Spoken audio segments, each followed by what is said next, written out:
Traps, I know you are a huge Quay Walker fan. So what do you think about the Quay Walker, Devontae Wyatt combo for the Georgia Bulldogs and the Green Bay Packers? So we're moving on to losers then, because I think they were the biggest losers on draft night, which is kind of like the other year, where they picked the running back A.J. Dillon in the second round, and everyone's kind of like, what are they doing when they didn't pick a receiver? It's now been, 21 years that they have not picked a wide receiver in the first round. As far as Quay Walker goes, I get it that their defensive coordinator, Joe Barry, who EK, our boss, knows well from his time in Washington, he likes those bigger kind of throwback inside 3-4 linebackers, but you have an all-pro in Devondre Campbell, who's around the same size as Quay Walker. And in watching Quay Walker's film, we first have to remember he was playing behind Jordan Davis and Devontae Wyatt, Javon Walker. Jalen Carter is probably going to be the first defensive tackle off the board next year. And he's really good against the run. It's easy to be good against the run when you have that defensive line in front of you. I think he's not very sudden. He's awkward changing directions.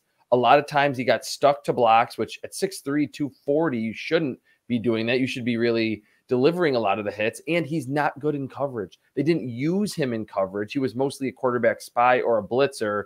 And ask Kenneth Murray, Jordan Brooks, Patrick Queen, those three linebackers, first-round linebackers in 2020, they were all these big-time run stoppers, athletic, long, rangy, and they're all really bad because they cannot cover. I think the Packers, to pick Quay Walker that early, I get it. And like Josh has mentioned, the traits matter, and those are the guys that usually go in the first round. But I think he will get exposed in coverage, and we'll be wondering why they didn't go offense with at least one of these first two picks.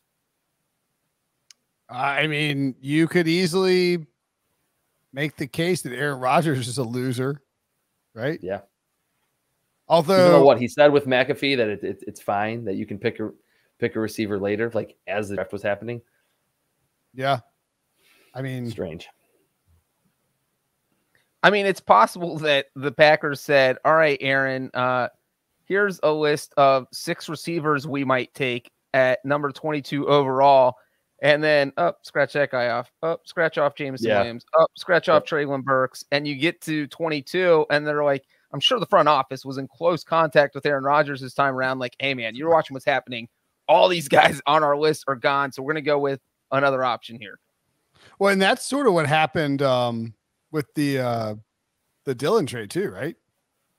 Like, or the Dillon pick, when they were thinking about, they wanted to take they'd trade up for Jordan Love, and then there's a run on wide receivers. They can't get Higgins.